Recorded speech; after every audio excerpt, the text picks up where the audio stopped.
الكاف تهمش الجزائر، ومنتخبات مجهرية في سباق المرشحين الأفضل لهذا العام.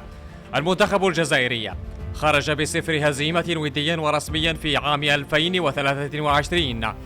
الاتحاد الإفريقي أعلن عن قائمة المنتخبات المرشحة لجائزة الأحسن إفريقيا لهذا الموسم، والغريب أن الجزائر خارج الترشيحات رغم المسار الرياضي الخالي من النتائج السلبية بأرقام إيجابية.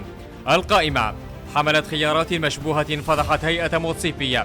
تواجد منتخبات مثل تنزانيا، ناميبيا والموزمبيق طرح استغراب المتتبعين للشأن الرياضي حول مدى وجود هذه المنتخبات في جوائز الكاف التي سيقام حفلها بالمغرب.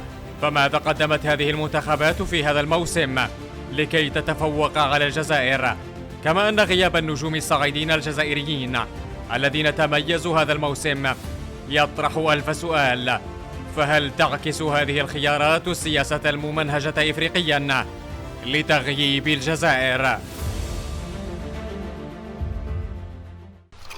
طازج، حلة جديدة وذوق أروع.